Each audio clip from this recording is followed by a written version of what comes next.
Ay, magandang araw sa inyong lahat. Welcome sa aking YouTube channel. Ang pag-uusapan natin ngayon ay ang tungkol sa tanong ng isa sa ating mga subscribers na siya daw ay security guard, kung pwede raw ba siyang makahingi ng assistance, no? Or legal representation from Public Attorney's Office o yung PAO na tinatawag natin. Well, i-discuss natin yan, and I think there are other topics within doon sa services ng PAO na need nating i-discuss. I-chop-chop na lang natin into several videos kasi masyadong mahaba, no? And for this topic, ang tanong lang muna kung sino ba yung pwedeng bigyan ng legal assistance ng Public Attorney's Office sa kanilang labor case. Well, before we proceed, pasalamatan muna natin ang ating mga subscribers and mga followers natin. May shout out muna tayo dito. Ilista na lang natin kasi marami sila. Ayan. And of course, sa ating YouTube channel, marami tayong mga dapat isaalang-alang, especially ngayon sa mga taong medyo concerned sa kanilang privacy, sa kanilang mga comments, no?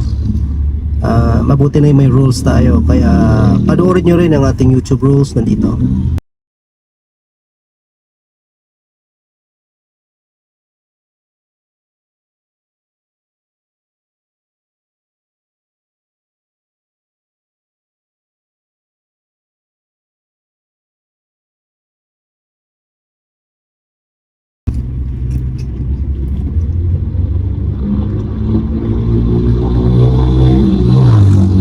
Okay, welcome back sa ating discussion sa topic na kung sino ba qualified na bigyan ng legal representation ng Public Attorney's Office o ng PAO. Well, sa ilalim ng RA 9406, no, yan ang alam kong batas na kung saan ang Public Attorney's Office should independently discharge its mandate to render legal assistance, counseling, or representation to indigent persons, no? In criminal, civil, labor, and other quasi-judicial cases. Now, itong ating subscriber na nagtatanong, most likely ang kanyang concern ay legal representation ng PAO sa isang labor case. Ang sagot natin, kung ikaw ay indigent at ang kaso mo may merit, pwedeng hawakan ng Public Attorney's Office yan. Sa ilalim ng PAO Memorandum Circular number 18 series of 2002, sabi diyan na ang Public Attorney's Office ay pwedeng humawak ng kaso kung ang isang kaso ay pumasa sa dalawang tests. These two tests are number 1, yung merit test, at saka number 2, yung indigency test. Baka nalito kayo doon sa merit test, baka idinig yung marites, ha. merit test, yung merit, kung may saysay ba yung kaso, no? Merit.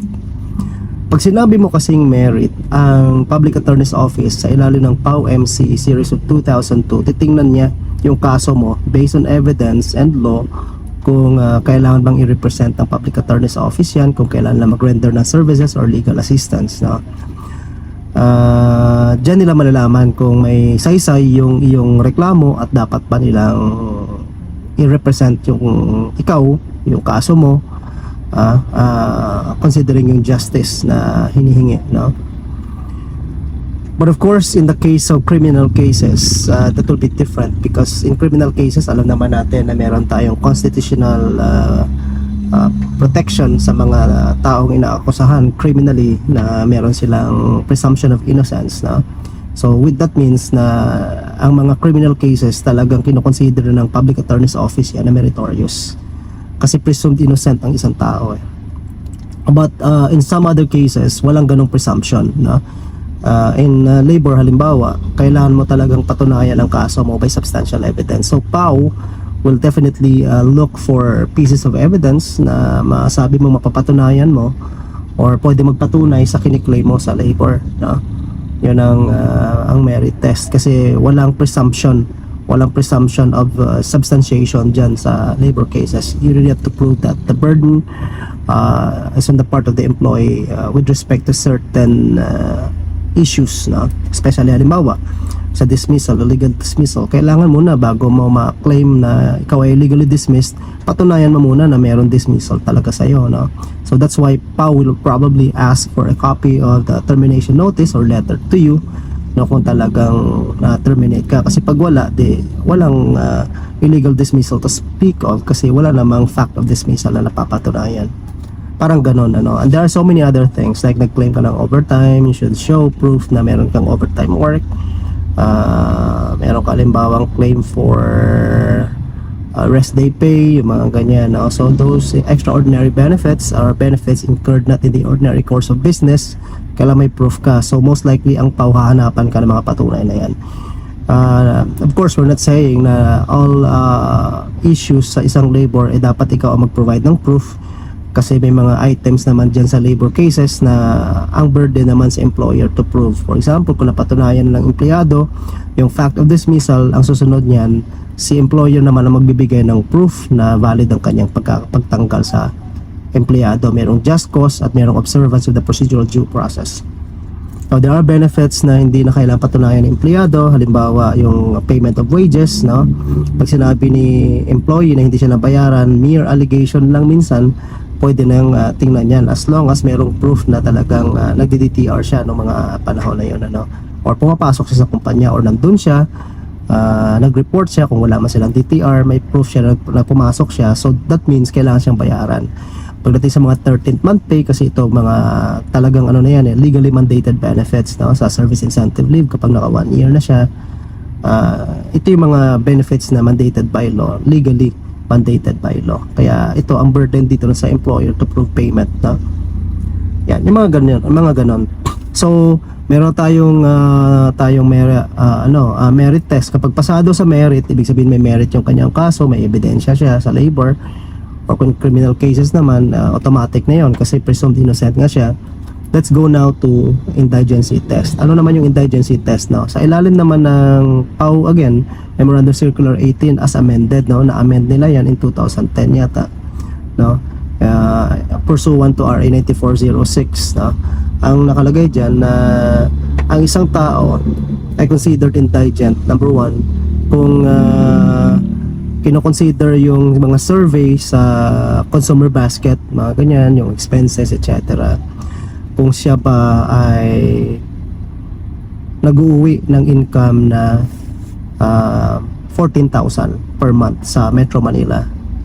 Ibig sabihin ng net income, dinidefine din ng Public Attorney's Office yan, na ito ay ang kanyang sweldo na binawasan ng mga SSS, PhilHealth, Pag-ibig contributions and property taxes, mga ganyan. Mga government mandated benefits na binawas dyan. So kapag ang neto nun sa isang buwan ay 14,000 sa Metro Manila, basta may merit test, nakapasa na, pwedeng hawakan ng Public Attorney's Office yan kasi pasado na yan sa indigency test, no? And then kapag ka other cities naman outside Metro Manila pero sa city rin, 13,000 ang net income na required, no? Ibig sabihin nun maximum, ha, ibig sabihin dapat kumikita ka ng hindi lalagpas sa 13,000. Ganun din sa Metro Manila, dapat hindi lalagpas ng 14,000 ang iyong income, kasi pag lumagpas dyan hindi ka na indigent. Now sa mga other places naman, so hindi sa Metro Manila, hindi sa syudad, other places, 12,000 naman na net income ang hinahanap ng Public Attorney's Office. Now so with that, no, if you look at it, ang halimbawa sa NCR ngayon 610 na ang ating minimum wage. So kung ang pasok ng isang empleyado ay Monday to Saturday, ang factor niyan ay 313 in a year. So kung i-multiply natin halimbawa yung 610 times 313 and i-divide natin yan by 12 months, ang monthly niyan mga 15,900 na ngayon, ano, sa NCR wage order number 24. Yan ang minimum wage. So bawasan siguro ng mga statutory contributions yan, baka mga umabot ng 14,000. I don't know, I'm not sure really, hindi ako very particular kung ano yung mga recent na issuances ng Public Attorney's Office pagdating sa amount na babase na magiging basis for indigency, Yun lang ang huli kong alam nung ako sa law school, nung naging lawyer tayo. At marami na tayo nakalabang mga abogado from the Public Attorney's Office, and they are really competent, Nakakasabay ko sa mga kaso yan kasi yours truly is also engaged in litigation. May mga hawak tayong criminal cases, civil cases, and maliban of course sa ating mga labor cases, we appear before the PICA. Marami tayong kasong hinahawakan. So nakakasabay natin itong mga kabaro natin sa Public Attorney's Office, and these are competent people.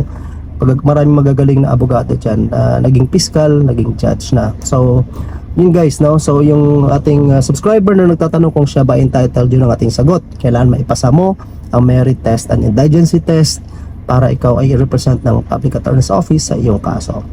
May mga other questions pa dyan tungkol sa services ng Public Attorney's Office na i-discuss natin in other videos. Halimbawa, kapag ang tao na gustong magpa-assist sa Public Attorney's Office sa kanyang labor case, halimbawa siya ay may property, pero ang kanyang income ay hindi naman lagpas doon sa sinabi nating amount, or siya ay pasado sa indigency test, siya ba madi-disqualify the fact na meron siya mga property? At ano yung mga ibang mga kaso na pwedeng provisionally or pansamantalang mahawakan ng Public Attorney's Office kahit na hindi mo na i-apply yung mga test na binanggit natin. Pag-uusapan natin yan sa mga susunod na video kasi mahaba na itong video natin para sa mga other topics and discussion naman yan.